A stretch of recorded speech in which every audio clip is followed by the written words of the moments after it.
Welcome to the second video of Motiva RealPerception series. Now we'll introduce some new tools. You can get all them from the package 2. The first one is called RealDeep. It's based on the human brain perception of the distances. This technique is applied usually in the traditional painterly, and you can find really good examples in pictures from Matisse or Picasso. Let's start with a simple test. Since it looks too boring, we'll apply the Real Camera node from Pack2 to get a more sunny scene.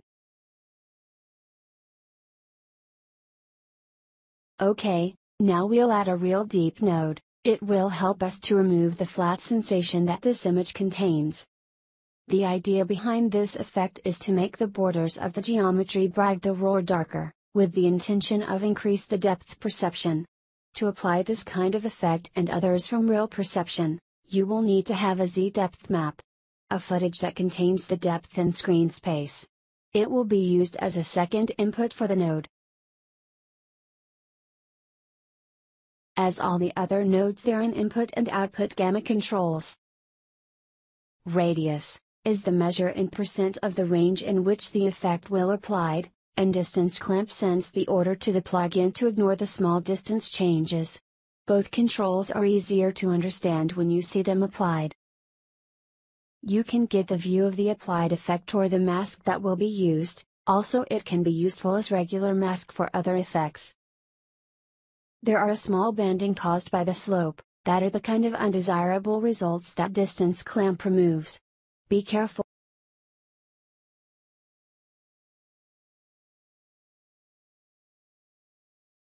Be careful with the amount since it could also decrease the mask size. Fortunately, you can control it using radius.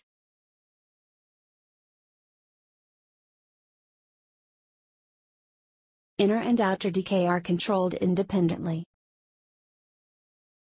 In this case we only will want the outer effect, so we'll keep the inner section unmodified.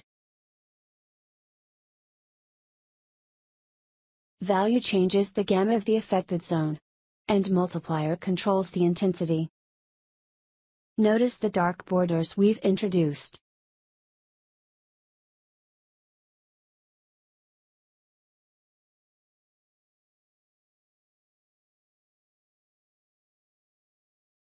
Adding a second node, we can apply a bigger radius effect, but with lower intensity, to create the right atmosphere. As all the good tricks, it is not visible at the first sight, but it defines the difference in quality terms.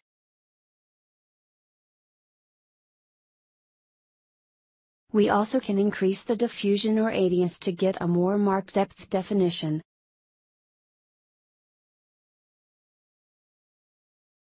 Another example. We have a render of a forest with the 4 seasons. It looks too dark since our input is in linear scale. This Real Camera node is used only to have a preview with the correct gamma, and no film is applied. It could be fine as is, but we will look for a more drawing style with higher deep perception. This node makes the image a bit more vivid, and using a mask the sky remains unmodified. This could be theoretically incorrect since we'll keep the sky in linear space, but I'm looking for this appearance. It looks much more darker, but it gives personality to our picture.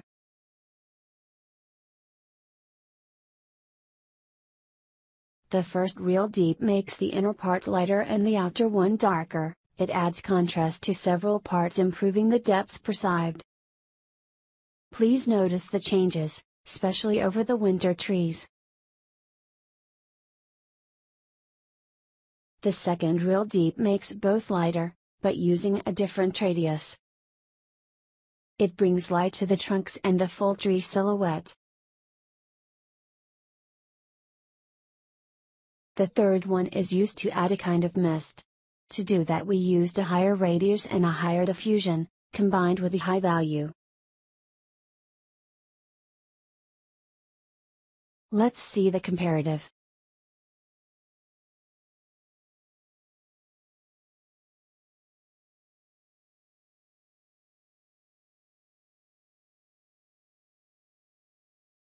We'll continue with another plugin designed to help in a common problem in CG graphics, the exposure. This footage contains overbrighten areas, and others too dark. CG applications work with a fixed exposure value. Of course you can animate it, but having camera self-exposure function could be great, right? That's the exact idea behind this node. RealTonemap adjusts the luminosity to a given key. This is the key we referred. Image is adjusted, it doesn't matter if it is too bright or too dark. Please take in account that floating point input is needed, it could be done through HDR or EXR files. You also can mix between the linear operator, or the well-known Reinhardt-based exposure which minimizes the burn areas.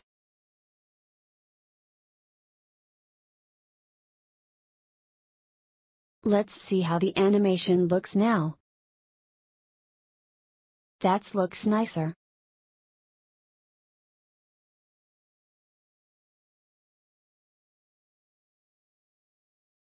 Adaptation scale is a measure in frames, about how many time the exposure takes. This kind of effect also happens on the eyes. When you move from a dark place to a lighter one or vice versa, the adaptation is not made immediately. Adding this delay, the animation will look more natural.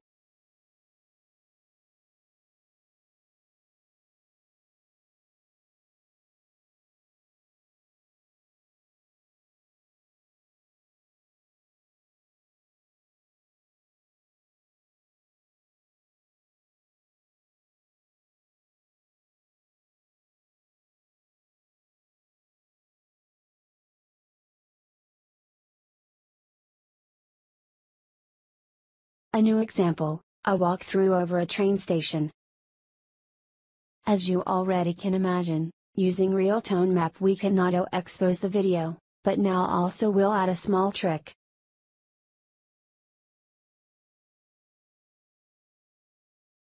The last part of the footage contains the brighter frames, we'll go there and we'll use it as the initial exposure. By doing this we force the exposure to start in an incorrect value, and the initial frames will start with an adaptation from an excessive low exposure to a correct one. We'll finish with RealTonemap viewing the comparative.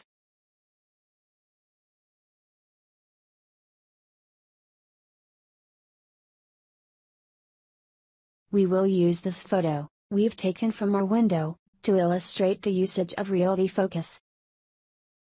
The defocus operator is not a common blur one like Gaussian, it scatters the luminosity like cameras do in the real life.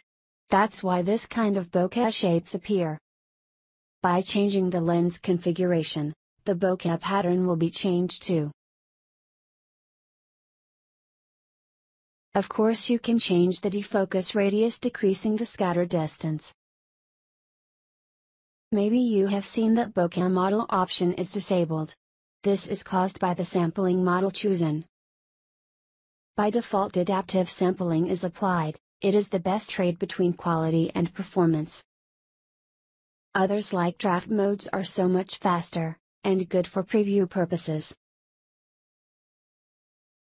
Full sampling gives just a little better quality than adaptive, but as well as draft modes, it allows to change the bokeh model. There are 3 bokeh models: ideal, soft and ring-based. Ideal has a uniform distribution, meanwhile soft is more noticeable in the center, and ring is more visible at the edges.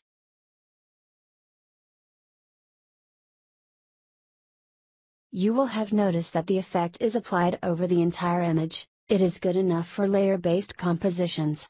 But we can set another modes like linear gradient, radial gradient, or mask-based. Setting linear or radial gradient, other controllers are enabled. You can vary the decay of the effect and so. Now we can see some areas sharp and some others defocused, but how we can get more control? You can visualize the effect distribution by choosing Show Mask in the output mode. Mixed mode blends the actual image with the distribution. The legend is, the greenish the lower effect, the reddish the higher effect.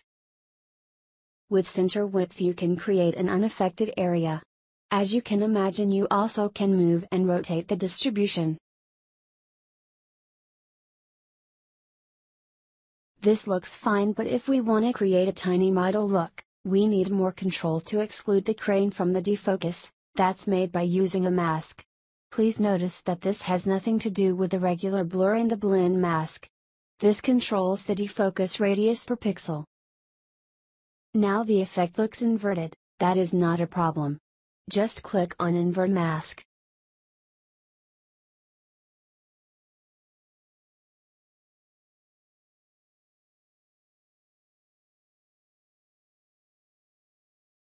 The last one, RealEdges, is another almost no visible tool. CG generated images usually tend to be too crisp on the borders. Also, some renderers have anti-aliasing problems on the high contrast edges. RealEdges is a one-click solution that tries to minimize all these problems. You only need to choose what kind of method you want to apply: edge smooth, inlay smooth, inlight, edge sharpening, edge blur, or blur. You also can see the original image or the image analysis that can be used as mask for further modifiers. Here is no global best solution. You have to apply a try and error over your scene to choose which fits better your needs. Let's take a closer view of the window, and see how it's affected.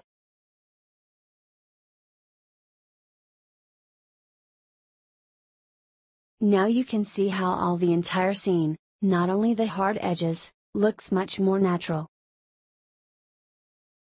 Finally, another test pivoted by an artist and good friend called Alex Ruano. The renderer had suffered problems at this high contrast area. RealDeep can minimize it, without affecting the entire image with a global blur.